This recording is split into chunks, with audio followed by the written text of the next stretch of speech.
जनता का भला नहीं हो सकता। और वो जनप्रतिनिधि जो जब से चुना गया हो और चुनने के बाद भी एक बार भी उनको याद रामलला की नहीं आई हो, तो राम जी करेंगे बेड़ा पार। बेड़ा नहीं पार करेंगे, बेड़ा गर्क करेंगे इस बार।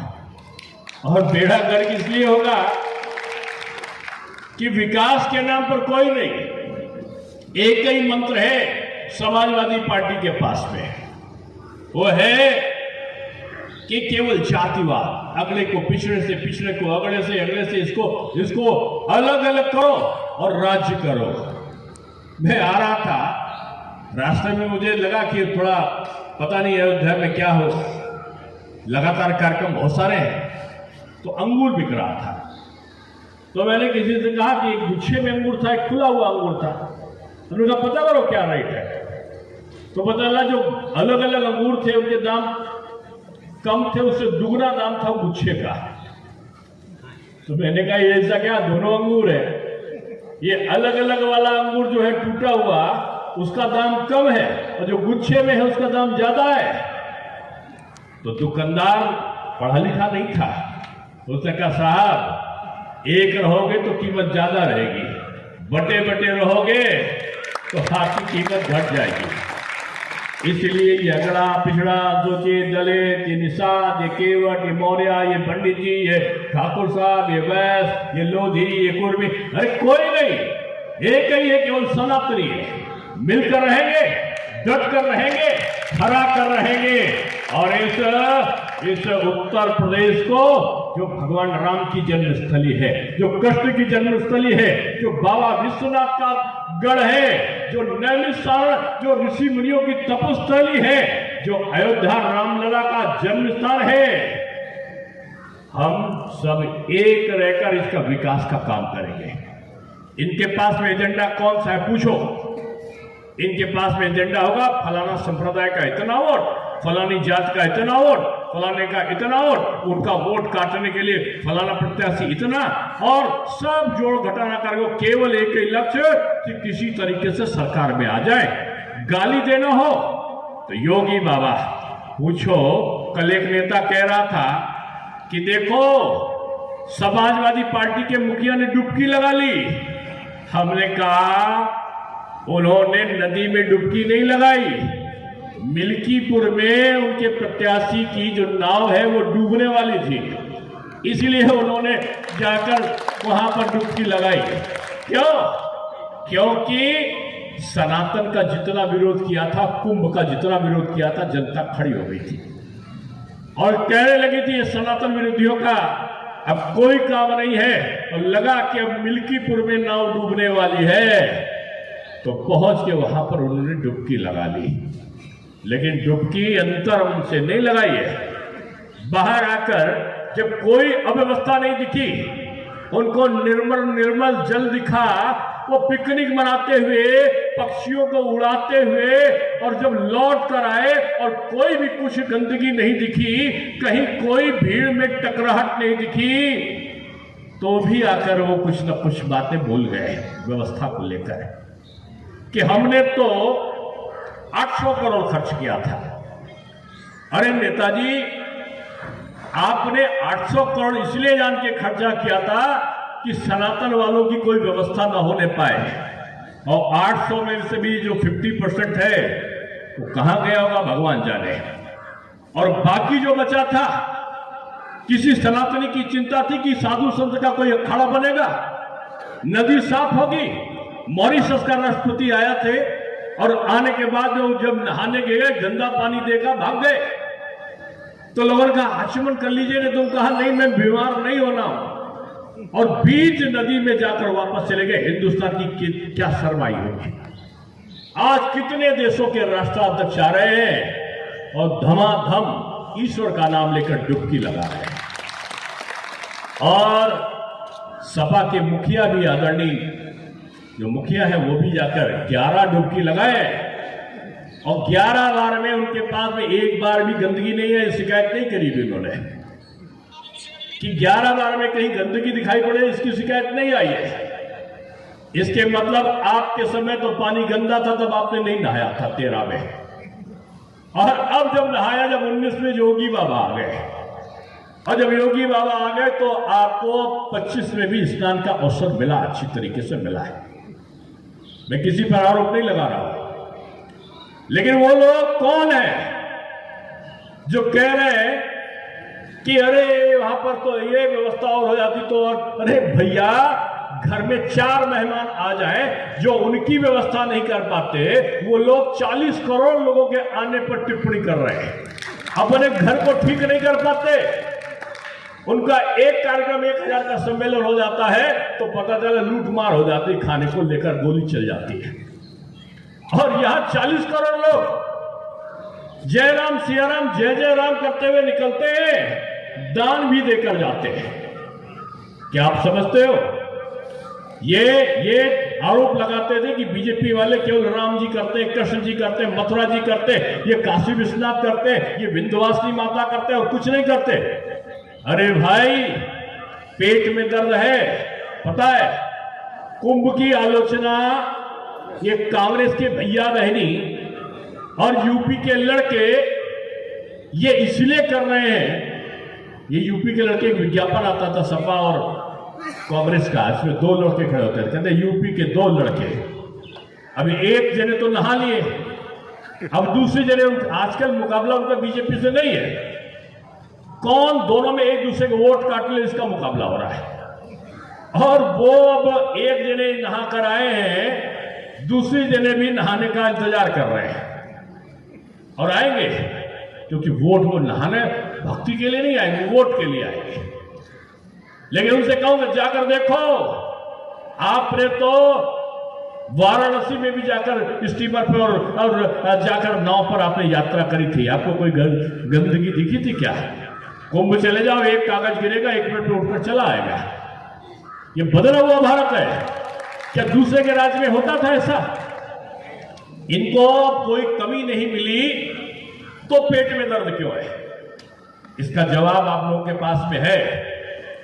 ये अभी तक लोधी को कुर्मी से लड़ाओ, रावत को जाटों से लड़ाओ, जाटों को सोनकर से लड़ाओ, सोनकर को कोरी से लड़ाओ, और कोरी को गुप्ता जी से लड़ाओ, और गुप्ता जी को ठाकुर साहब से, और ठाकुर साहब को पंडित जी को।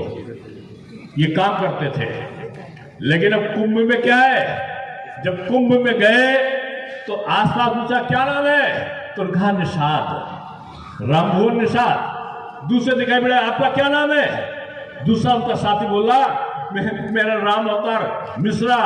तीसरे से पूछा, उसने कहा मेरा श्याम कुमार कोरी, और चौथे से पूछा, उसने कहा राम आधार जाटो।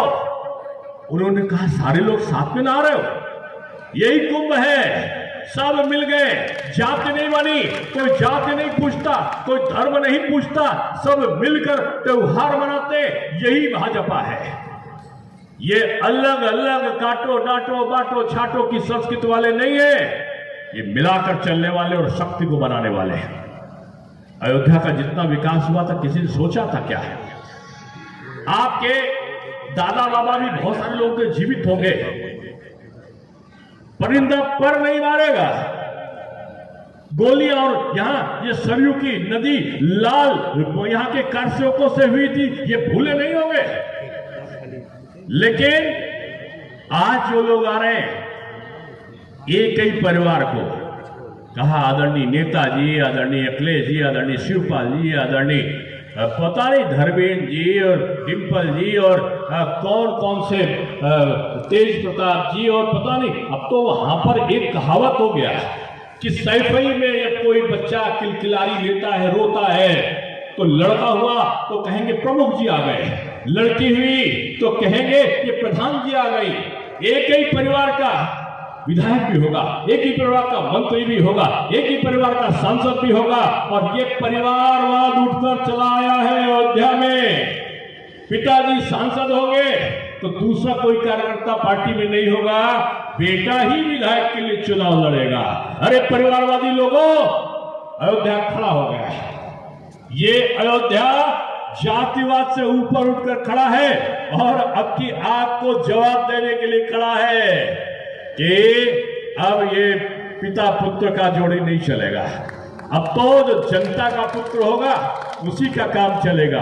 और मैं समझता हूं कि आपके सामने जो हमारे प्रत्याशी आए हैं, चंद्रभान एक पढ़े लिखे व्यक्ति है, उनकी पत्नी तो कई बार जिला पंचायत सदस्य रही, गांव में प्रधान रहे लोग।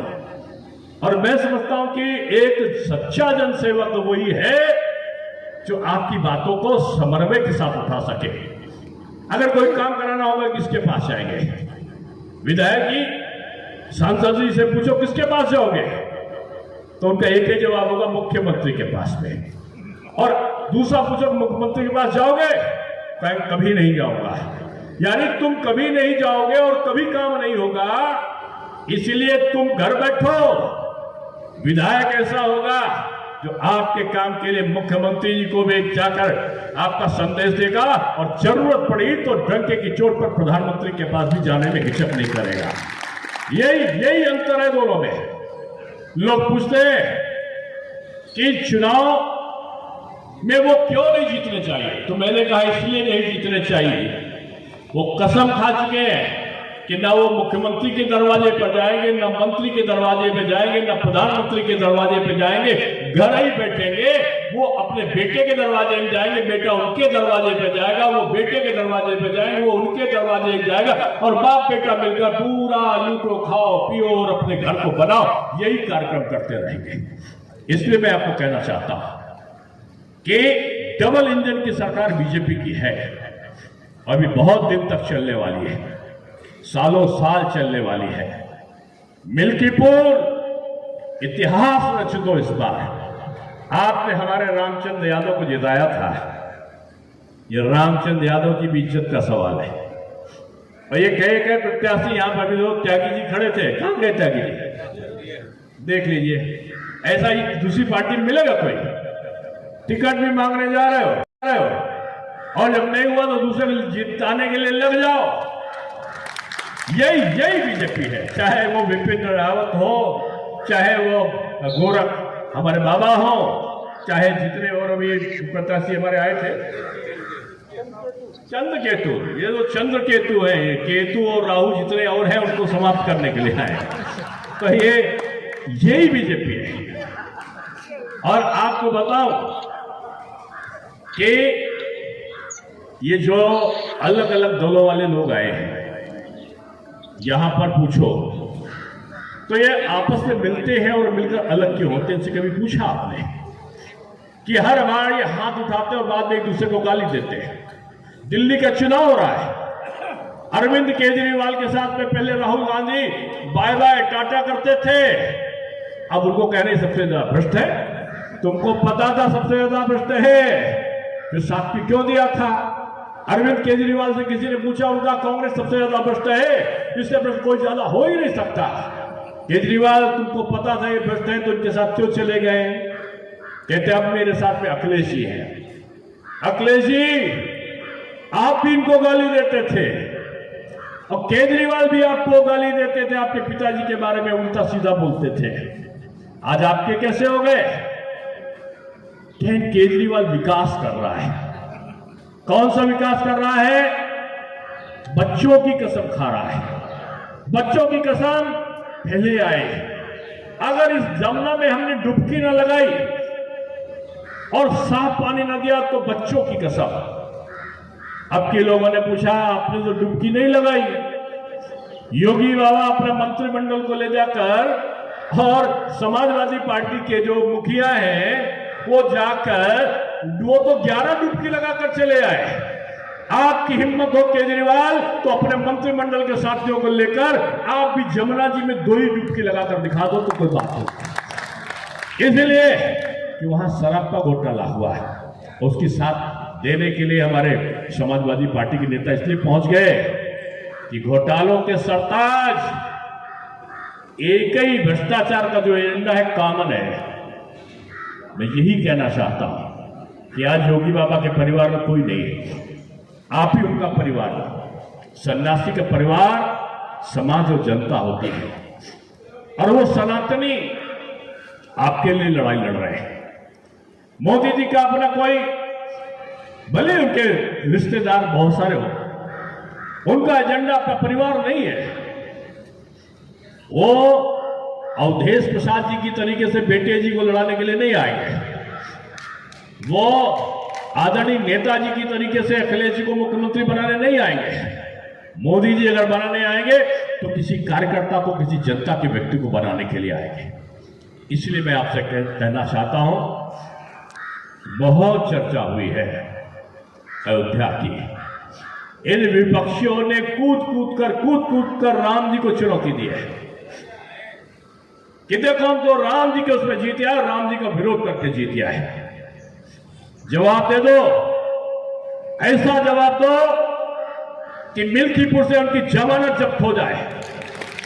और ये जवाब आप तब दे सकते हो जब आप अलग अलग ना होकर एक होकर चलोगे, जातियों के समुद्र को पार कर जाओ।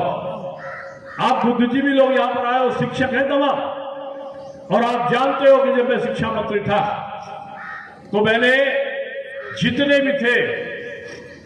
भी तदर्थ शिक्षक थे डिग्री कॉलेज के 1800 उनको मैंने परमानेंट किया था।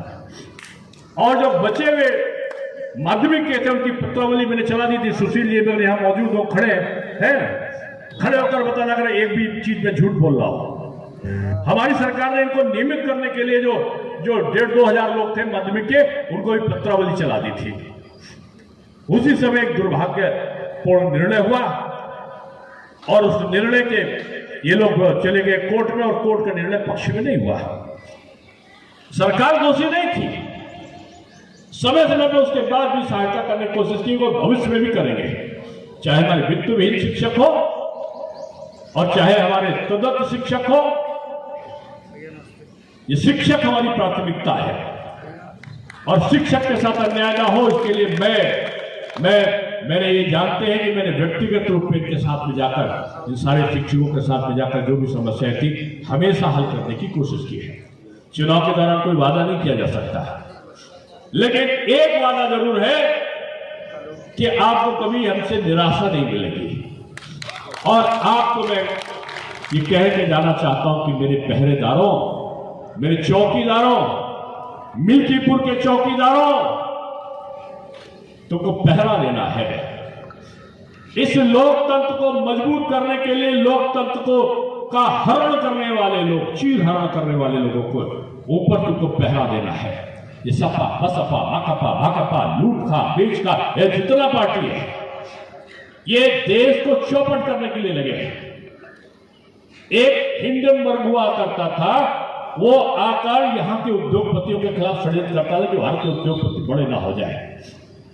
और पता चला जिसे लोकसभा आती है, सत्र आता है, वैसे बड़ा सा एजेंडा, चुनाव आया बड़ा सा एजेंडा। और पता चला अमेरिका में वो जो आरोप लगाने वाली कंपनी थी जिसके लिए कांग्रेस के नेता और समाजवादी नेता चिल्ला रहे थे, वो अपने आप में फर्जी निकली और भाग गई। तो ऐसे लोग हैं। इसलिए मैं आप सबको कहना चाहता हूं कि मिल्कीपुर चुनाव ये अयोध्या वासियों की प्रतिष्ठा का प्रश्न है। हे रामलला के भक्तों, हे रामलला का मंदिर का निर्माण करने वाले प्रहरियों, शिल्पियों, तुम्हारा इम्तिहान बहुत कुछ ले चुके हैं ये सब। अब की परीक्षा में प्रथम श्रेणी में तुमको पास होना है और प्रभु राम के चरणों में ये मिल्कीपुर सीट बीजेपी को देना है। ये गाना तो बहुत सुना होगा, जो राम को लाए हैं हम उनको, राम को कोई राम को कण-कण में व्याप्त है। कस्तूरी कुंडल बसाए मृग ढूंढत वन माए, ऐसे घट घट राम है दुनिया देखत नाए। राम को कण-कण में व्याप्त है। राम आपको दिखते हैं। राम वो है जहां सत्य है, जहां धर्म है, जहां एक दूसरे के प्रति समर्पण है, वही राम है। इन विपक्षियों को धर्मांध दिखते हैं, इनको वोट की लालच है, ये तुष्टीकरण के प्रणेता है सब। आपकी इज्जत कहीं चल जाए, आपका त्योहार निकले तो पत्थर, आपकी बारात निकले तो पत्थर, आपके वहां पर कोई धार्मिक अनुष्ठान हो तो कोई चीज। अरे तुमने संभल में कार्रवाई हुई तो आप उनके वहां पहुंच गए जिन लोगों ने पत्थर चलाए। और आप उनके वहां नहीं पहुंचे, जो बहादुर पुलिस वालों के जिनके सर फट गए थे, जो अस्पताल में थे, उनके पास क्यों नहीं गए? तुष्टीकरण की पराकाष्ठा बंद करनी चाहिए। योगी बाबा तैयार बैठे रहते हैं, और योगी बाबा एक चीज जान लो, जैसे कुंभ कराया ना, आईपीएल का क्रिकेट होता है ना, उससे 100 गुनी इनकम कुंभ से हो रही है।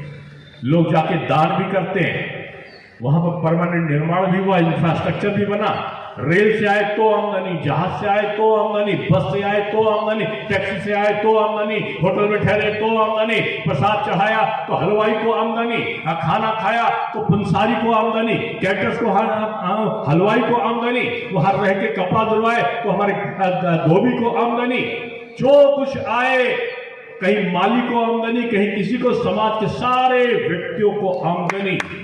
ये भगवान का दर्शन नहीं होता। अयोध्या में तो लाखों लाख लोग आ रहे हैं, उनसे पूछो कितनी इनकम बढ़ी है अयोध्या की। भगवान का दर्शन भी और इनकम भी बढ़ी। काशी विश्वनाथ बाबा में पहले लोग आते थे ना, ताजमहल चले जाते थे। कौन ताजमहल जो 14 बच्चों को पैदा करने के बाद अपनी पत्नी को एक तरीके से मार देता है, और जब मरती है तो दूसरे महीने उसकी बहन से शादी कर लेता है, उसकी याद वाला ताजमहल देखने जाते थे लोग। अब कहां है? प्रयागराज जाएंगे, फिर कहां जाओगे?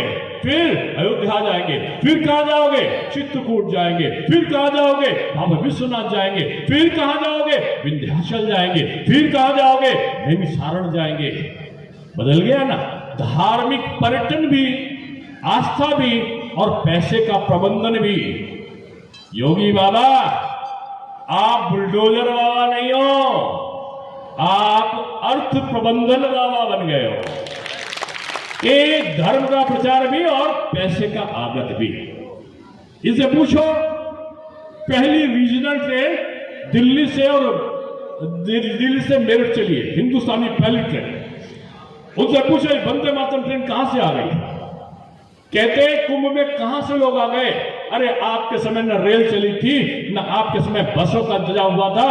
अब की तो लाखों लाख बसें चल रही है, तो लाखों लाख जो विभिन्न प्रकार के अन्य साधन है सड़क मार्ग के, वो है, तो हजारों की संख्या में उड़ाने हैं, तो हजारों की संख्या में और प्रकार के साधनों से लोग आ रहे हैं।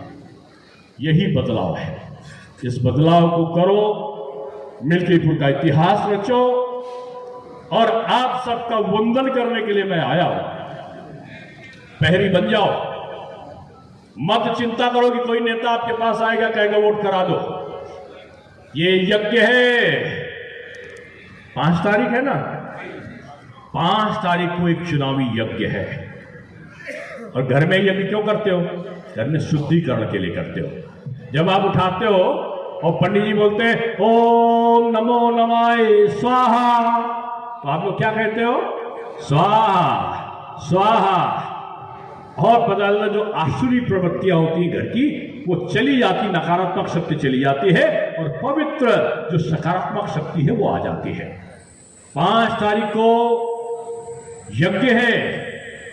पंडित जी लोग आप स्वयं हो पूजा कराने वाले, और यज्ञ में आहुति देते हो 3 उंगली से।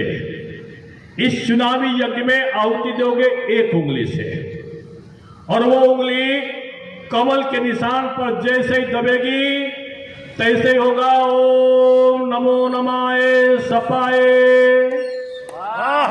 जोर से बोलो ना, ओम नमो नमाय सपाय स्वाहा। बोलो स्वाहा। अब स्वाहा कर दिया तो स्वाहा उनकी मानसिकता का स्वाहा हो गया, नकारात्मक शक्ति का स्वाहा हो गया। इसलिए तैयार हो, चल पड़ो। प्रतीक्षा